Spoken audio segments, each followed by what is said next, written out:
sino po ang may mga Biblia, makipag-buklat po kayo sa akin, sa aklat ni Jeremias, chapter 29, verse 11. At alam kong alam na alam niyo na ang verse na yan. Amen. Yan po kahit siguro tulog o kahit pikit, kaya niyong bigkasin without further, kayang-kaya niyo yung bigkasin. Amen po ba? Amen. Jeremiah 29 verse 11 said, "For I know the plans I have for you, declares the Lord, plans for welfare and not for evil, to give you a future and a hope." Kaya nga po lahat. Hope. Kaya po lahat. Mukhang kararating pa lang. Kulang pa sa kape. Mamaya magkakapit. Hope. Sa Tagalog, pag-asa. Amen? Jeremiah 29 verse 11, binigyan po ng Lord, binigyan po ni Jeremiah ang diin sa salitang to give you a future hope, a future and a hope. Pag-asa. Hindi po yan Philippine Astronomical, Geophysical. Hindi po yan. Pag-asa. Hope. Sa Bible po, tinignan ko po ang meaning ng salitang pag-asa. Ang pag-asa po ay confident expectation that something good is going to happen. A confident expectation. Nag-e-expect ka, pero meron kang confident. Ano po nawawala sa mga anak ng Diyos? Minsan, confident. Hindi naman po masamang magkaroon ng confident, di ba? Confident sa sarili, ang confident sa Diyos. Kaya lang, lagi po nating tatandaan na ang salita mong pag-asa, ibig sabihin ay confident expectation that something good is going to happen. Mangyayari ang isang bagay. Amen po ba? Amen.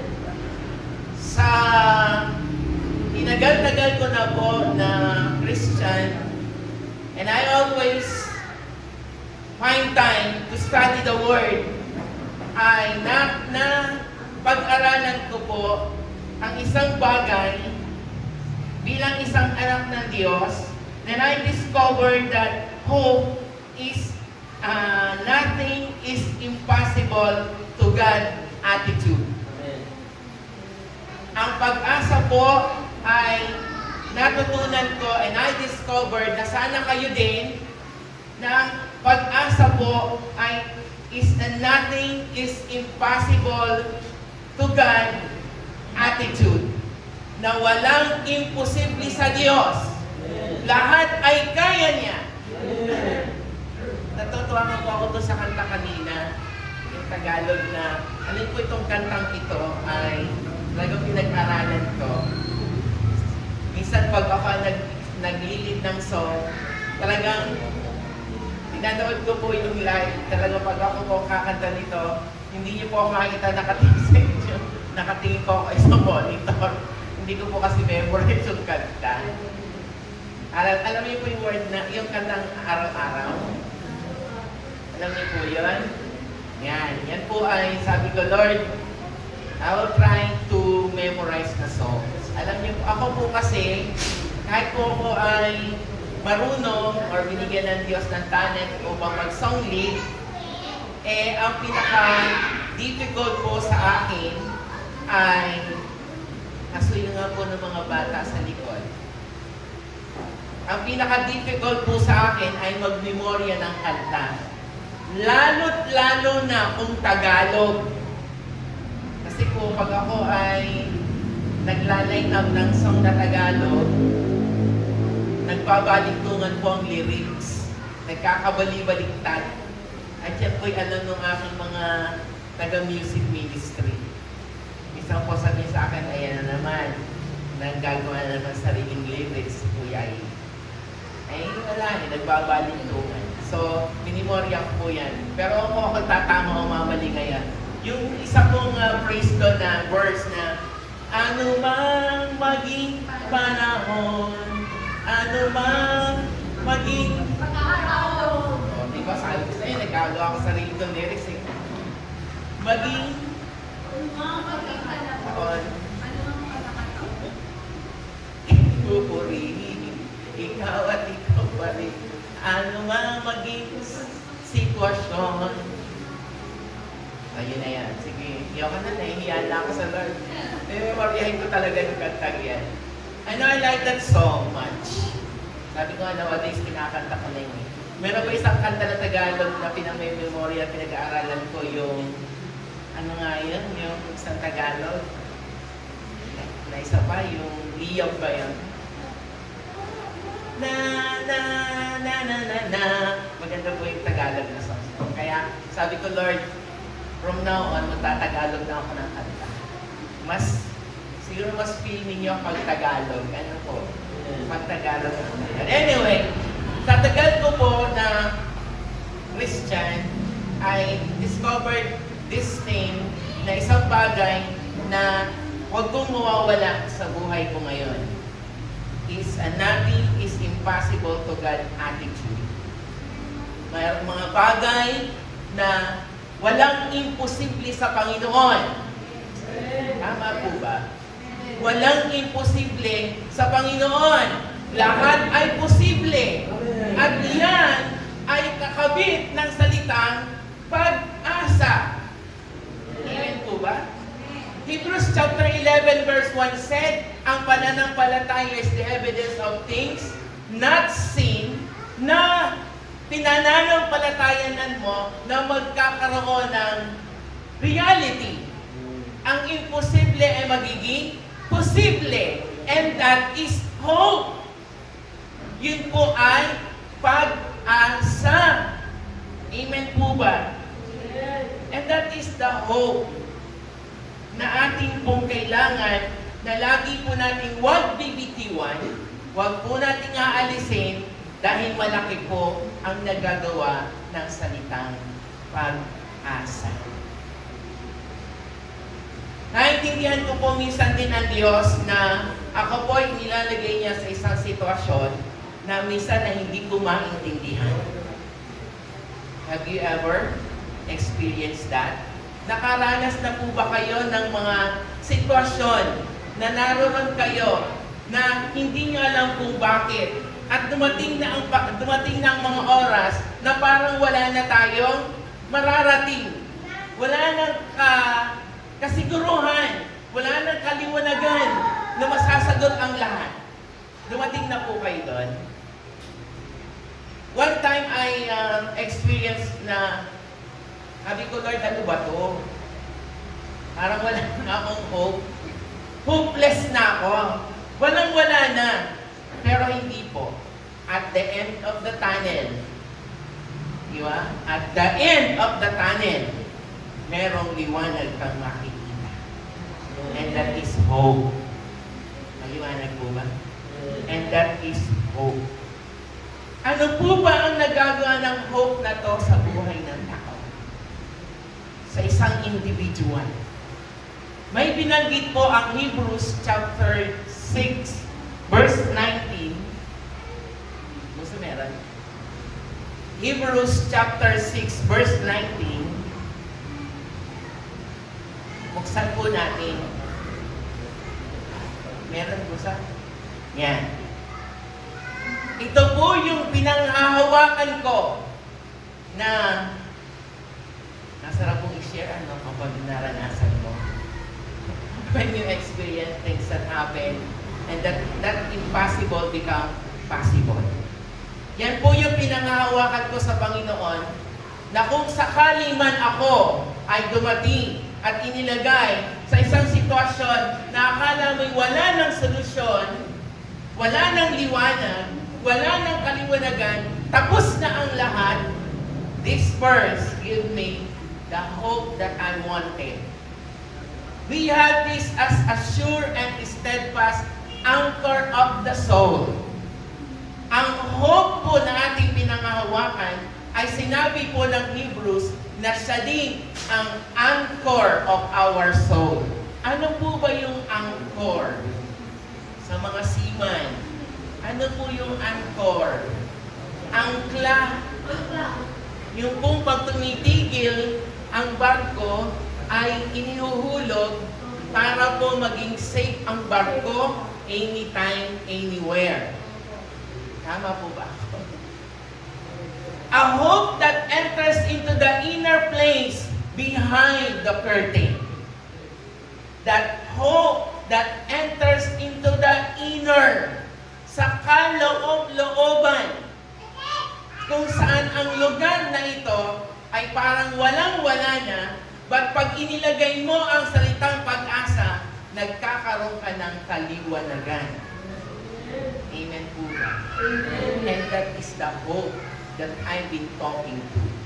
The anchor of your soul.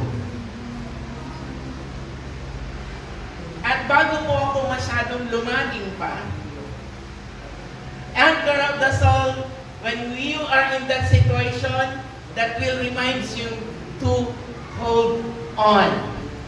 Kapit lang. Laban lang. Huwag ka agad bibigay. Kapag bumigay ka, what will happen? Talo ka. You've lost. Tama po ba ako? Ito yung hope na sinasabing anchor of your soul to hold on. Diba?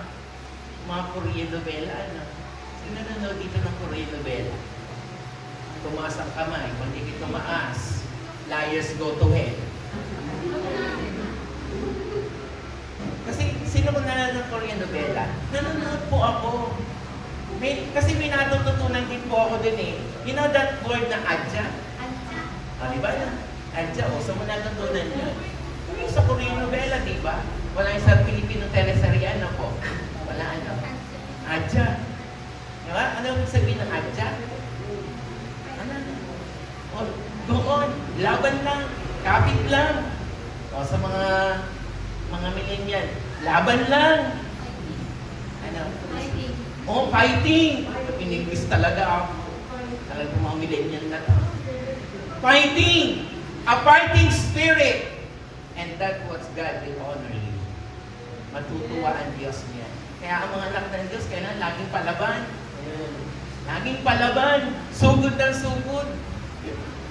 Huwag matatakot sa sibat. Amen? Sugod lang yung sugod. Laban lang! At yan ang naging puhunan ng aking pong ikikwento sa umagang ito. Before I proceed sa aking pong topic na the power of hope, mag-aralan po muna natin ang buhay ng isang tao sa Bible. At alam ko kung kilala niya ito. May I begin with the story of Joseph. Sino nakakilala kay Joseph? Ang kanya pong ay Joseph the Dreamer. Pinanood ko po yun sa ginawa po kasi ang play sa teatro, Joseph the Dreamer. Pinanood ko po yun. And by the way, manood po kayo. May bagong pong film ngayon, David. Meron pong bagong pelikula ngayon, David. And I like it. Kaya lang, sa Netflix nyo lang po tayo masusundan. Only on Netflix. David. Ang ganda po, nakakaya. Pero hindi po yun ang topic. Ang topic ko po is about the story of Joseph. Sino po nakakilala kay Joseph? Si Joseph ay anak ni Nina. Anak ni Jacob. Kay? Ilan ba naging asawa ni Jacob? Dalawa. Pero yun po naman ay apat pala. Alam ko, dalawa lang pastor. Kasi siya po ay gustong ipakasal. Nagustuhan po ni Joseph ni Jacob ay si Raquel. Si Rachel. Kaya lang, mayroon pong tradition sa mga Jews o Hebrew na ang unang dapat ikasal ay panganay. Eh, may panganay kong kapatid si Rachel na babae. Ang pangalan mo ay, ito nga damit ng aking anak, patay na si Joseph. Pero hindi po yun. Ano pa nangyari kay Joseph? Hindi siya pinatay. Nung babalikan ni Ruben, si Joseph sa balon o sa hukay, wala na si Joseph. Dahil nabili na siya ng mga Midianite or ng Egyptian para siya po ay gawing Midianites po ata mga Midian para siya po ay pagbiling alipin sa Egypt. And the story goes and goes and goes. Gusto ko po magsimula sa kwento ko, anong pakiramdam ninyo o anong pakiramdam kaya ni Joseph nang siya'y itapon sa balon? Hopeless ano po? Ikaw, itapon ko sa balon. Nagsosolo ka. Wala kang kasama. Anong mararamdaman niyo po? Wala na po. Ito na ang katapusan ko. Mamamatay na ako dito ng dilat or gulo. Tama? Pero hindi. I want to share with you what hope can do to us kung tayo man ay tatapon din sa balon na katulad ni Joseph. Picture yourself. Picture niyo po yung sarili niyo na kayo po ay nasa isang balon o isang hukay na walang-wala na. Walang ilaw, walang tubig, walang pagkain. Amen? Wala lahat. Picture yourself. Ano po ang mararamdaman ninyo? The same way as Joseph? Katulad din po ba ng nararamdaman ni Joseph nung araw na yon? Nung binasa ko po yan, wala po akong nabasa na si Joseph ay nagreklamo, si Joseph ay umiyak, si Joseph ay sumigaw na sumigaw hanggang may makarinig sa kanya. Wala po akong nabasa. May nabasa po kayo? Wala. Walang-wala. Why? Because pinararamdam ng Diyos kung ano nga ba ang kapangyarihan ng pag-asa sa buhay ng bawat individual. Sabihin niyo po sa inyong kalapit, pag-asa. Ano ba ibig sabihin ng pag-asa? Philippine Astronomical Geophysical. Hindi po yun. Pag-asa means hope. Sino po nakapanood sa YouTube or TikTok ng joke na ito? Meron po isang lalaki na nagsasalmon. Sabi niya, ang buhay ay punong-puno ng habang may buhay, may hindi, pagsubo. Ay napanood siguro natin yan. At ang pagsubok na ito ay araw-araw nating nadadama. Araw-araw ating nararanasan. At dahil sa pagsubok na ito, lumalakas ang ating pananampalataya sa Diyos. At dahil ang Diyos ay kasama natin, hindi tayo nawawalan ng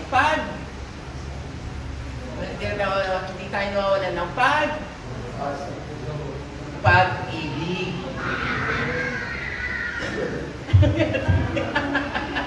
Hindi ito pinapanood ko lang. Natutuwa lang po ako lagi ko sa pinapanood. At dahil sa pag-ibig na ito, natututunan natin na tayo ay lumaban. Huwag bigit up, huwag bibigay.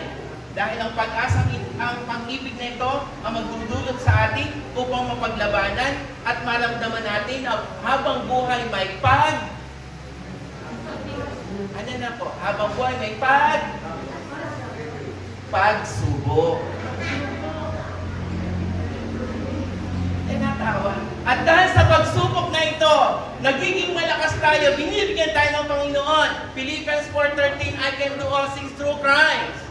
May pakot-kot ka pa ng verse. Dahil sa verse na ito, ang ating buhay ay punong-puno ng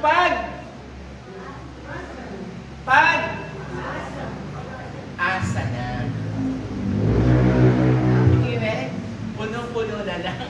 pag-asa. Joke lang yun.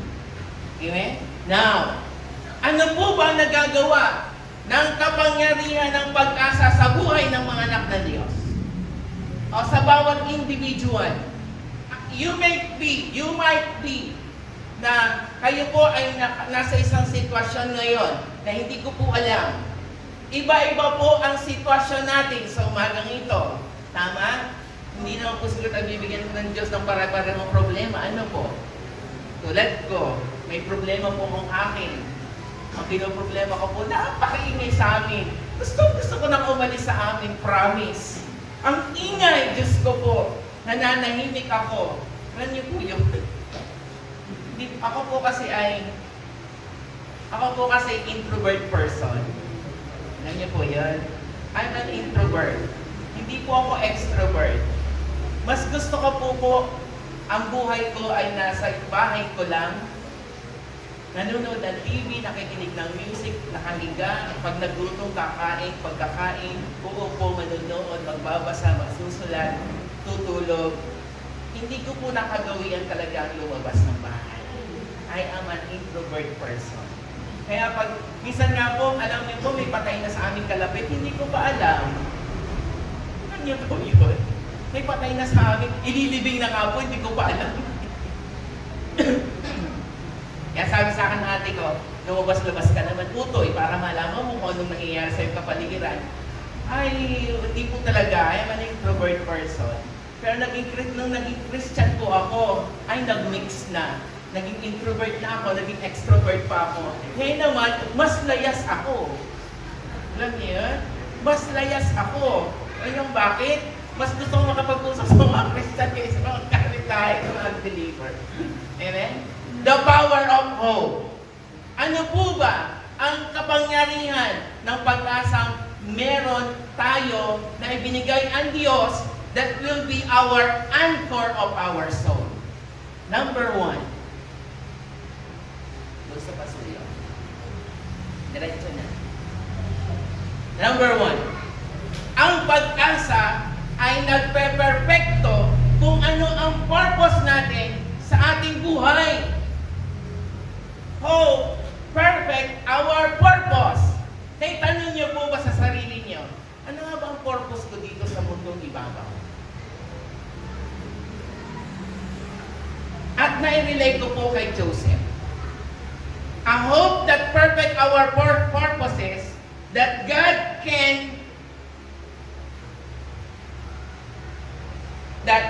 can improve our situation. Like Joseph. Wala na eh. Tinapo ka na sa balon. May hope ka pa ba doon? Tingin niyo po.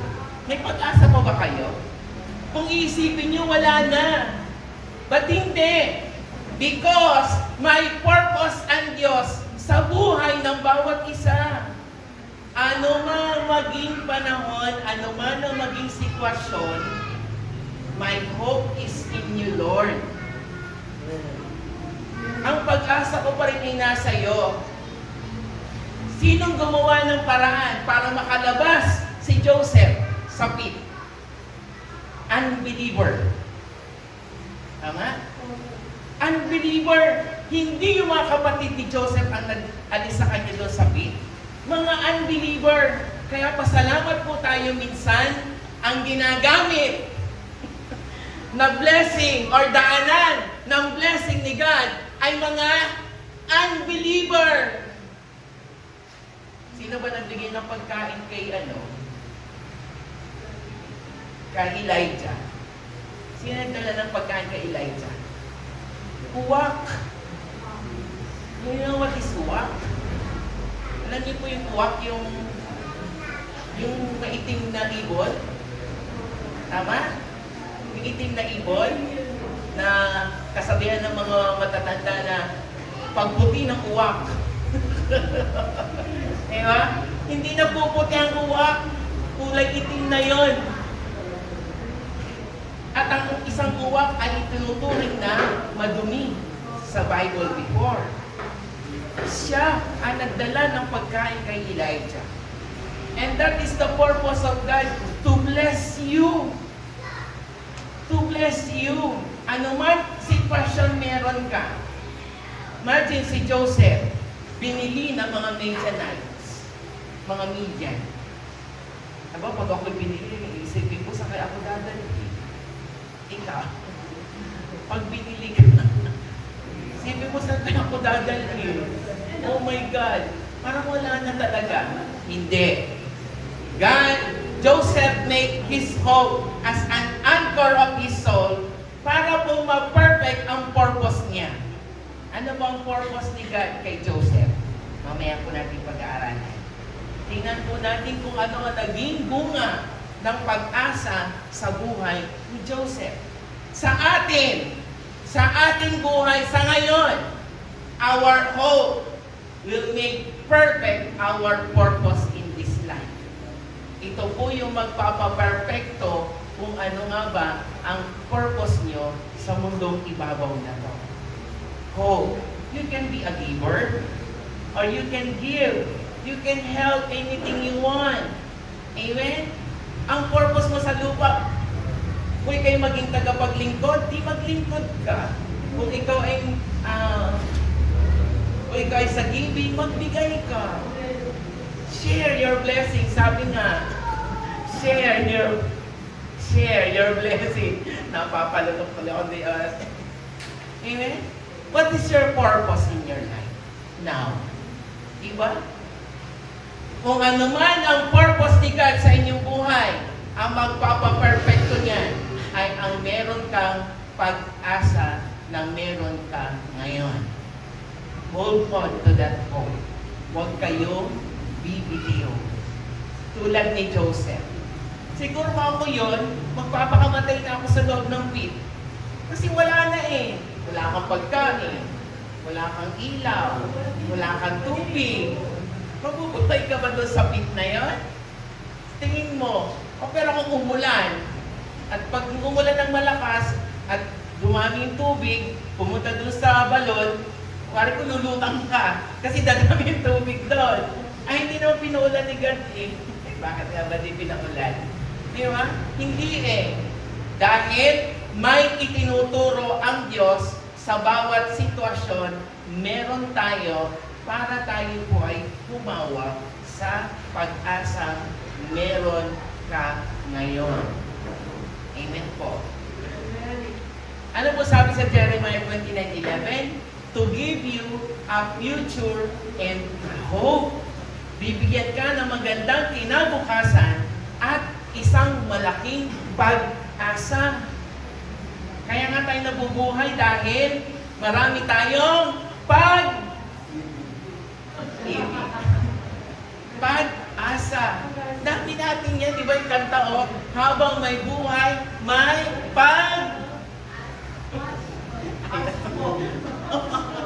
Ayaw na tuloy sa waga.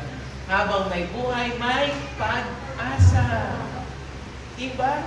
There always hope. Sabi nga nila, at the end of the tunnel. Ako tuwang-tuwa doon sa kasabihan na yon. At the end of the tunnel, there is a light. Diba? At sa dulo, sabi nga no, pag nawawala ng pag-asa, at sa dulo ng tunnel, at saka dulo-dulo na ng tunnel, may makikita kang liwanag. Amen? And that is hope. Ang hope po ba, pag narito na, hope na? Hope pa po ba tawag pag narito na ito? Hindi pa to hope.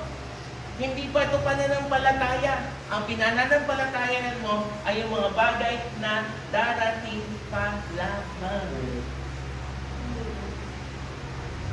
Sabi ko, Lord, gusto ko magkaroon ng cellphone. Oh, prayer ko talaga yun, Lord. Pero hindi ko ako nawala ng pag-asa kahit pa paano makakahawak ako ng iPhone 17. Kasi po iniisip ko, nagtanong na po ako, kaya mag-alala. Kung magkano ang iPhone, Diyos ko, Lord. Ang price pala ng iPhone na yan ay parang presyo na kung ako'y magpapatayo ng isang kong bahay na malinggit. Maliit pa lang yun ay paano kung mansyon na? Amen?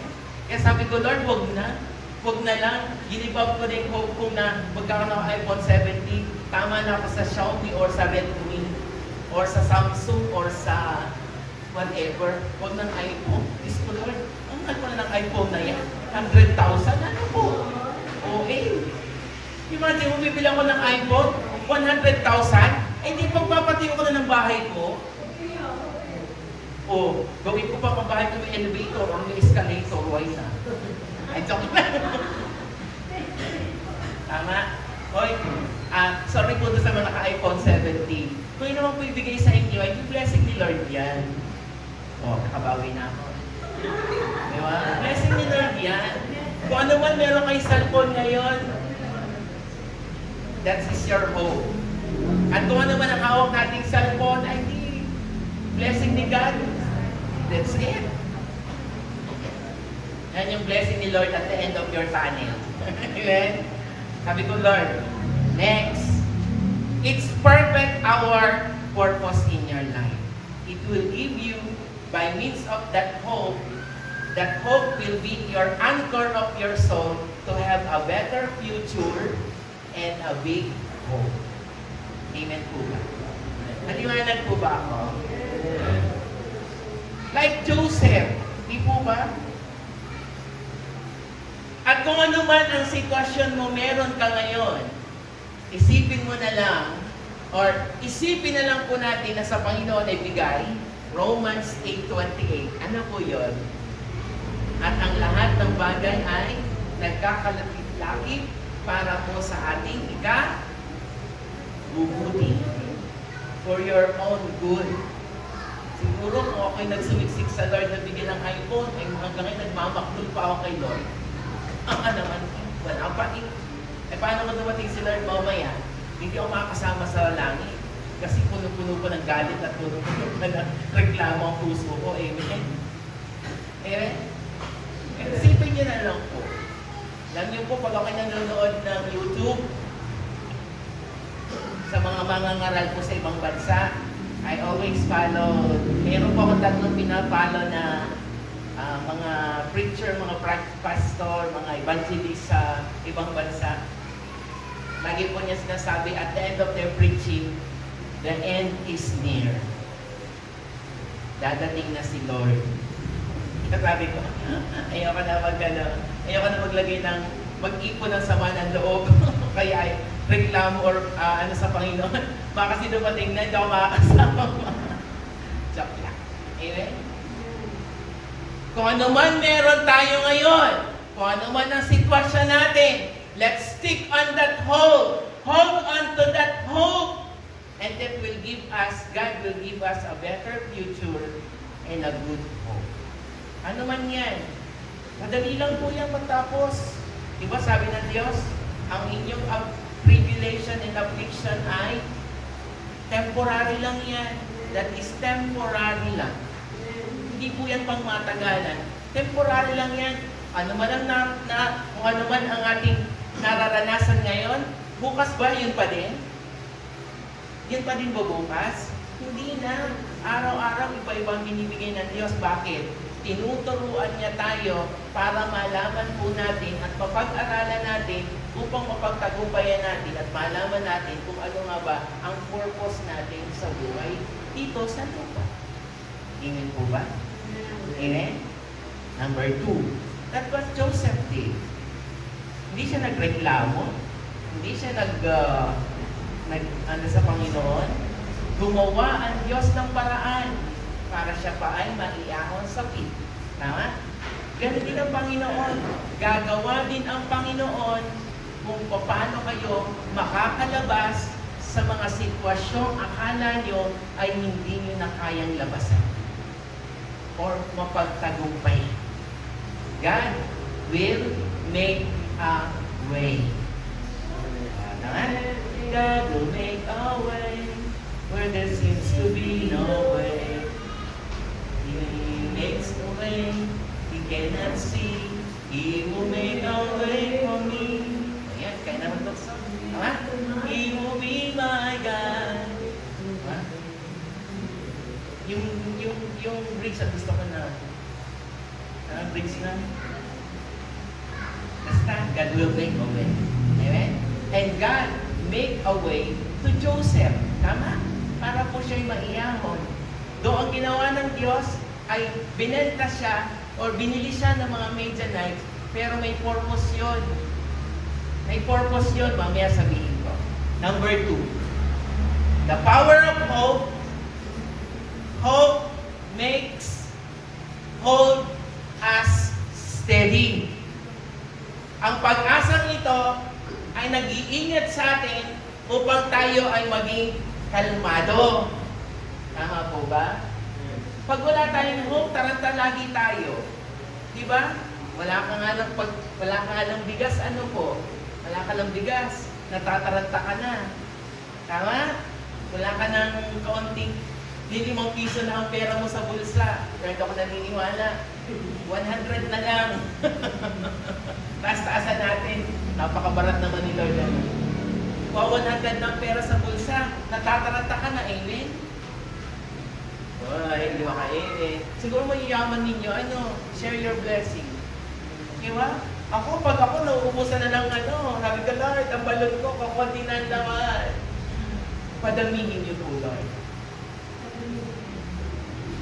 Amen? Hope, hold us steady. Because God will make a way. Pagkatapos po ni Joseph na binili ng Midianites, saan po siya dinala? Sa Egypt. Ay alam naman po natin, ang Egypt ay puno-puno ng puno-puno ng lahat ng kasalanan. Name it, sa Egypt niyo makikita. Idolatry. Yeah. Lahat na, naando na. Yeah. Doon dinala si Joseph.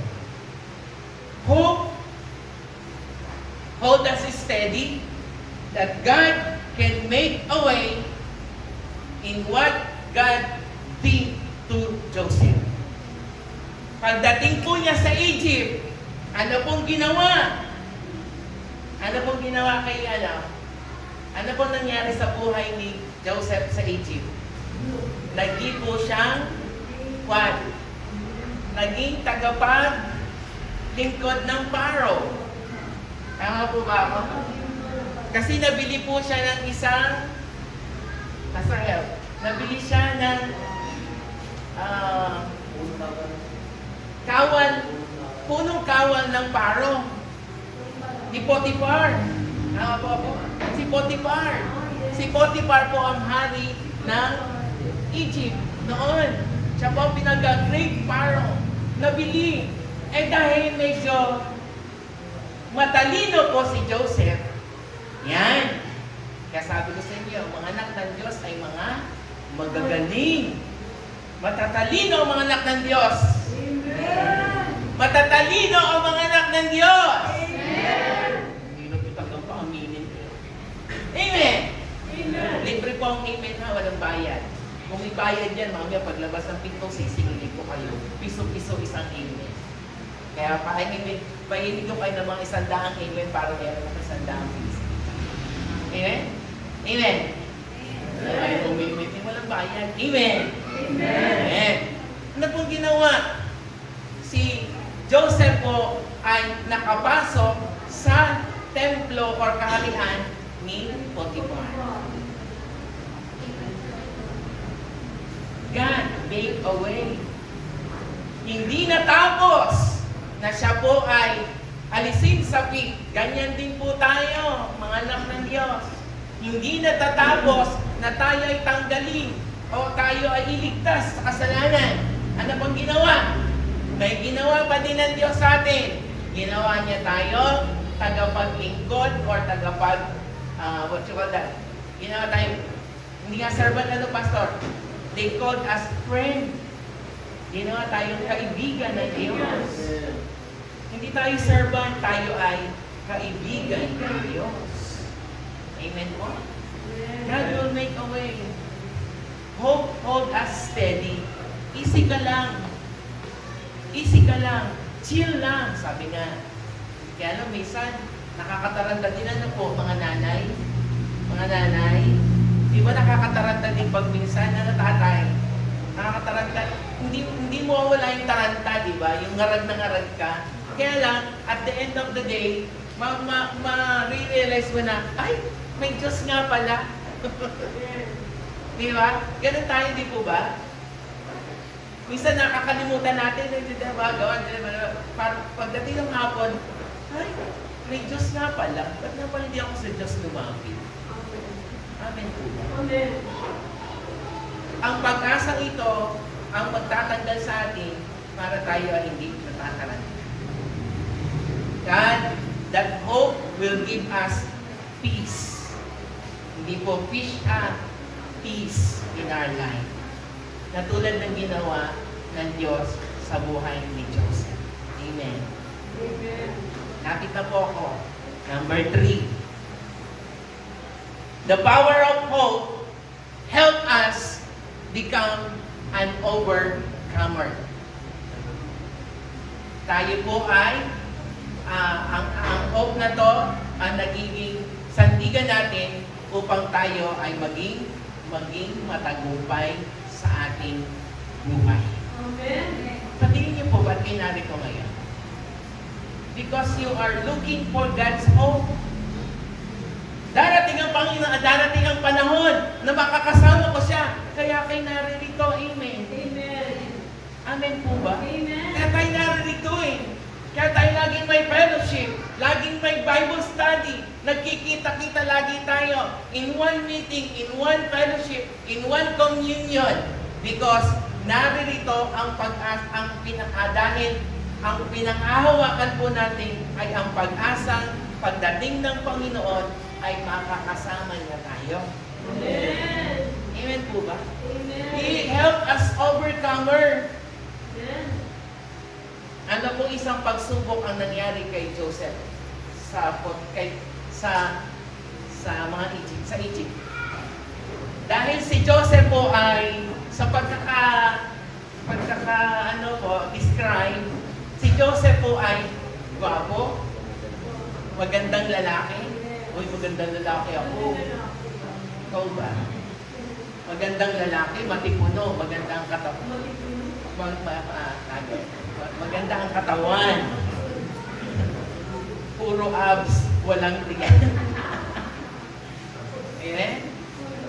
Yung po pagkaka-describe eh. Ano pong ginawa? Yung asawa ni Potiphar. Di ba? By last, tinukso. Sabi nung asawa ni Potiphar, sipingan mo naman ako, Joseph.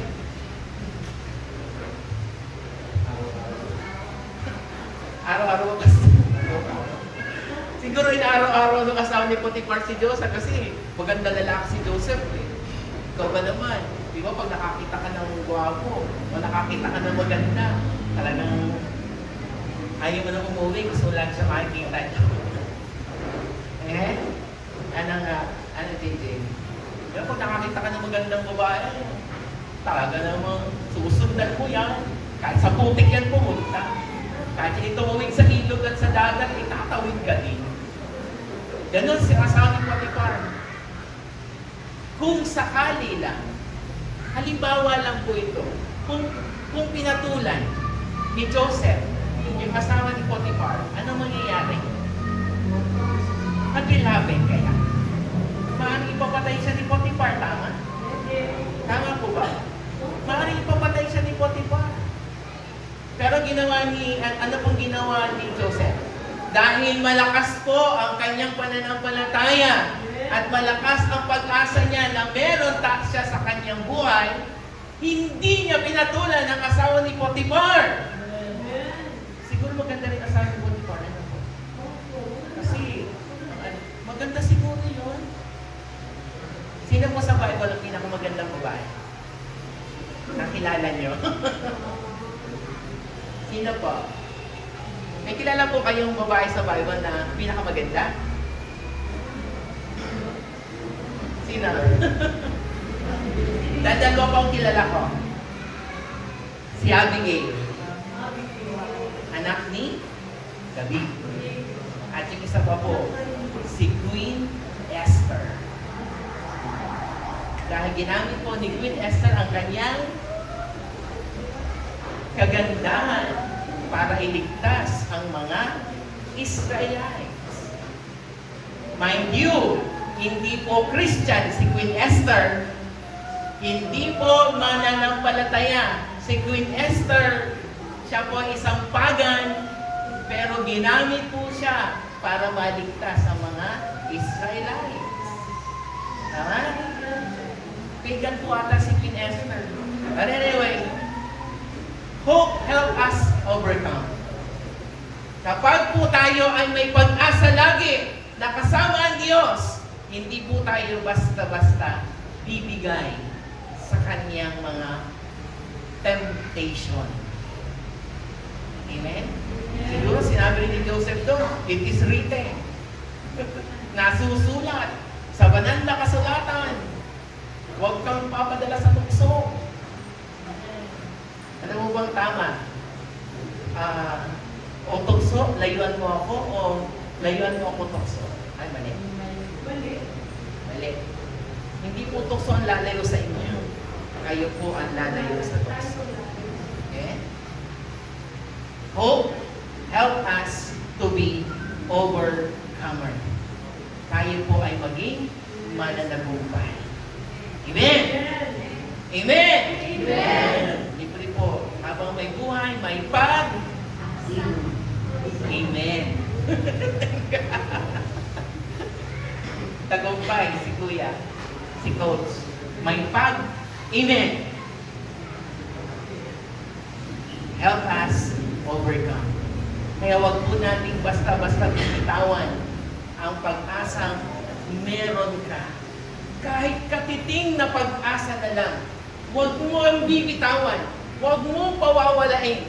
Hawakan niyo hanggang kaya niyo. Because that hope will help you to be overcomer. Kung ang pananampalataya sinabi, kahit kasing liit ng, kasing laki ng butil ng mustasa, buto ng mustasa, ang pag-asa, gawin nyo din kahit kasing laki ng buto ng mustasa. At makakapagpalipat yan ng bundok. Tama? It can. Kakayanin yan. Is there anything impossible to God? Meron po bang imposible sa Diyos? Wala. Anything is possible to God. Amen po. Amen. And last but not the least, yay! Palakpak naman dyan. O, di ba kung malakpak nga, ibig sabihin, gusto nang umuwi. Pinapatawa ko lang po kayo. Kasi mukhang seryoso po kayo. Gaganda naman ang mga ngiti ninyo, so nagbibigay naman sa akin next time. And last but not the least, hope heals the heart. Ang pag-asa po ay nakapagpapagaling ng mga puso. Alam niyo po, sabi po sa... nalimutan ko yung book. Sana magalit sa akin ng Bible. Ano po ang pinakamakasalanang bahagi ng katawan ng tao? The most deceitful of all is the heart. Amen po? Sabi po yan, Pastor, sorry. Hindi ko po yan nakuha. The most deceitful, manloloko sa bahagi ng katawan ng tao ay ang puso. But if you have the heart that's unforgiving, that hope will give you to erase everything na nagbibigay ng pasakit sa puso ng bawat isa. Di ba tama mo yung Tagalog ka? Galing ko Tagalog ka. Hope heals our heart. And look what happened to Joseph. Ano po nangyari kay Joseph? Si Joseph po ay naging pinakamataas, binigyan ng pinakamataas na level or status sa ni Potiphar. I think naging governor, siya. Governor. Ano po ang purpose na siya naging governor doon? Dumaan po ang, di ba na naginip ang Potiphar? 7 days of drought, 7 years of drought, 7 years of kasaganaan at 7 taong drought. Ay, Tagalog. Kahirapan. Tama? Di ba sabi doon, may 7 malalaking baka at 7 maliliit na baka, payat na baka, at kinain, Pastor Hel, kinain ng 7 baka ang mga malalaking malulusog na baka. Pinaliwanag yun ni Joseph. And because Joseph interpret the dreams that Potiphar has, ay ginawa siyang governor ng Egypt. At dumaan ang 7 taon ng drought. Ano pong nangyari? Hope heals the heart. Kung ako po yung kapatid na itinapon, pinagbalakang patayin, nabuhay naman ako, yumaman pa nga ako eh. Yumaman di ba si Joseph? Di ba? Reality, yumaman siya. Tumaas ang siguro sa panahon na yun, naging sikat na artist, ay naging sikat na abogado, or sikat na whatever. Yumaman, dumami ang salapi. Dahil kontrolado na niya ang buong Egypt, tama? Kontrolado na ni Joseph ang buong Egyptian. At ang mga Israelitang ito ay pumunta sa Egypt. Bakit? Kukuha ng pagkain dahil ang Egypt lamang ang may nakaimbak na pagkain. Nakaka-relate po ba kayo? Nasusundan niyo po ako. Siya lang, Egypt lang. At sinabi ni Jacob, pumunta po kayo. Ruben, kung kilala mga pangalan ng anak eh. Basta Ruben lang kilala ko, si Ruben, si Benjamin. Ay, di ba kasama si Benjamin nun? Yung 10 niyang kapatid, pinadala niya sa Egypt para kumuha ng pagkain. Ay nakita ni Joseph ang kanyang 10 kapatid. Nakita, di ba? Sabi niya, kulang pa to ng isa. Meron pang isa. Alam niyo po kung sino ang kasama? Si Benjamin. Ang ginawa niya, pinabalik yung 10 niya magkakapatid, at pagbalik kay Jacob, isinama ang bunso. Nag-iiyak ang Jacob. Kasi solo na eh, isa na yung bunso pa naman. Siguro si Benjamin ay parang apple of my eye, apple of thine eye ni Jacob. Dinala, bumili ng pagkain. Ano mo yung kwento? Di ba? Nung aalis na sila, nilagyan ng gintong kopeta ang sisidlan ni Benjamin. Tama? Si Joseph po ang may pakana nun. Pagkatapos, nung papayos na sila, hinagol ni Joseph. Kasi nga, may nilagay siyang pain para makabalik. Pero alam niyo po ang purpose doon ni Joseph? Ano po nangyari?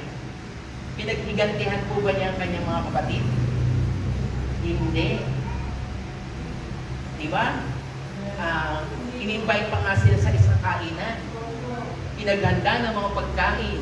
At ang pinagtataka ng 10 magkakapatid na to, pinaupo ni Joseph ang kanyang 10 kapatid according to age. Dito ang panganay, ikalawa, ikatlo, ikapat, Imagine niyo yun, nagtataka na sila kung bakit. Because hindi nila nakilala si Joseph.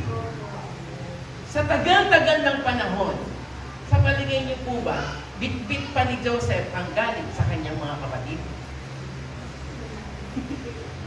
Di ba mapapag-isip ka? Imagine mo sa loob ng ilang taon. Ako po, nung unang panahon, hindi pa ako Christian. Pag hindi mo ako ininigan, kahit tayo isang taon di magkainigan, wala akong pakialam sa'yo. That's me. Before. At ako hindi inigan, hindi mo ako inigan, hindi mo ako batiin. Hindi ka kakulangan sa buhay ko. Sino po may attitude na gano'n pa hanggang ngayon? Hindi ko na po attitude yun. Kung galipin dati po, sa totoo lang po, I want to be honest with you. Ako po, pag hindi niyo ako ininigan, hindi niyo ako binati. At hindi ako bati ng isang taon, at hindi tayo bati ng isang taon, 2 taon, 5 taon, wala akong pake. Pero, mali. Mali. Kaya nung binabasa ko po yan, hinahanapan ko po ng kahinaan si Joseph. Naitanong ko po sa sarili ko na, sa loob ba naman ng 10 taon, 15 taon, 20 taon, sa palagay niyo po, bit-bit pa ni Joseph yung galit sa kanyang puso? Bit-bit pa po ba niya? Meron pa po ba sa dinadalang galit sa kanyang mga kapatid during that time? Alam niyo po, may time doon na naiyak si Joseph. Tama po ba? Umiyak si Joseph. So siguro sa pag-iyak na yon, wala na siguro. Wala na, ano po? I think na-overcome na niya eh. Because hopes overcome our pain and overcome our sin. Bagay, matagal na kasi, di po ba? So tagal na. So siguro nalimutan na rin niya. At siguro sa hinahaba-haba ng panahon, napag-isip-isip din niya na ang purpose ni God sa kanyang buhay ay para iligtas ang kanyang pamilya. Yes. Nakita niyo po din yung purpose niya eh. And after the 7 years of drought and 7 years of kasaganaan, at dumating na ang mga taga-labas, mga Israelita, ay pumupunta na sa Egypt at bumibili ng pagkain dahil sila lang mag-imbak ng food, ay naalala siguro Joseph na ito po ang purpose ni God sa akin. Ang iligtas ang aking pamilya. So never lose hope. Kung sa mga pamilya man natin, just like me, na meron pang hindi nakakakilala sa Lord, time will come. Time, and this perfect time, makakakilala sila. At madadala ko sila dito. Maybe not this time. Maybe not this time. Kaya hindi ko ako nawala ng pag-asa na someday, madadala ko rin sila dito. Because I know. Tayo kasi mga ligtas, alam natin kung saan tayo pupunta, right? Alam natin ng mga kahinatnan, ng mga hindi mananampalataya eh. Saan po tayo pupunta? Impyerno at langit lang eh. Imagine yung dalawa ito. Ang mananampalataya nga sa Bible, sabi, mahirap pang makapasok sa karya ng Diyos. Eh, paano pa yung hindi mananampalataya? Amen? Hope heals the heart. At kung ano man ang mga nagawa ng kung ano man ang binigay sa atin ng nakaraan na yon, it's always in the past. Hope heals the heart that God can save. Makakapagligtas ang Diyos. Naligtas po ba mga anak, ang mga kapatid ni Joseph? Naligtas po sila. Naligtas po sila because of Him. Yun po ang purpose ng Diyos sa kanya. Ang iligtas ang kanyang mga kapatid. Hindi lang kapatid. Nung pinauwi silang magkakapatid, pinaiwan si Benjamin, tama? Pinaiwan si Benjamin. Dahil kapatid po kasi niya si Diyos. Sila po ang magkapatid sa laman. Sila po yung true blood. Tunay na magkapatid. Si Benjamin at si Joseph. At ano ginawa po? Pinauwi sila, may dala pong pagkain, pinasundo si Jacob, at si Jacob ay dinala sa Egypt. At doon na sila namuhay ng habang buhay. Amen? That is hope. Ang hope po ay nagpapagaling din ng mga sakit sa puso na dulot ng nakaraan. Amen po. Hope heals the heart. Sabi po sa Psalms 34 verse 18, the Lord is near to the brokenhearted and save the crushed in spirit. Yun si Joseph. Joseph was a broken-hearted.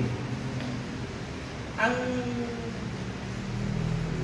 yung last part ng kwento niya, naiyak na ako ng konti. Kasi kung makita niya yung kapatid niya, naiyak siya eh, tama? Opo. Umiyak si Joseph eh, kasi nakita niya yung kanyang kapatid. Umiyak. Kasarap mong makita na ang kahit mga kapatid mo ay kasama mo dito eh. Amen? Eh, buong pamilya pa. Nalulungkot lang po kasi alam niya po yung mga kapatid ko ay hindi pa sila talaga Christian, hindi sila born again. Kaya that's why yung pong pag-asa ko na time will come in His perfect time. Hindi po ako nawawala ng pag-asa. Hope. Hindi po ako nawawala ng pag-asa. Huwag po tayong mawawala ng pag-asa. Amen? Amen. Huwag po tayong mawawala ng pag-asa. Amen po. Amen. And what happened to Joseph? Conclusion na po ako. At kung ano man ang nangyari sa buhay ni Joseph, ay maliwanag na dito po niya ipinakita kung gaano nga kahalaga ang pag-asa sa buhay ng bawat individual. Sa buhay ni Joseph na napakadaming nangyari. Dami nangyari sa buhay ni Joseph. Dami, super. Everything na. And I relate myself. Sabi ko, oo nga naman. And whatever happened, ano man ang panahon, ano man ang maging sitwasyon, huwag po tayo bibitaw sa pag-asa na meron tayo. Because that hope is the anchor of our soul. These three will remain: love, faith, and hope. Pagsama-samahin po natin ito. Huwag po natin iiwan ang bawat isa.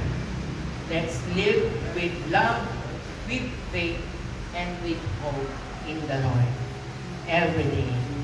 Hold on. Huwag po tayong bibitaw. Kapit lang, laban lang, and kung dumating man ang panahon o oras na tayo dumadating sa mga sitwasyon na minsan na hindi natin naiintindihan, isipin na lang po natin, may pag-asa. Habang buhay, may pagsubok. At ang pagsubok ay magiging tungtungan natin upang ang ating buhay at ang ating pananampalataya sa Diyos ay lumago dahil habang buhay may pag-ibig. At dahil sa pag-ibig na yan, ang pag-ibig ng Diyos at ang pag-ibig na nasa sa atin na ibinigay ng Panginoon ay mamubuhay tayo dahil alam natin na sa bawat nararanasan natin ay binibigyan tayo ng Diyos ng habang buhay na pag-asa.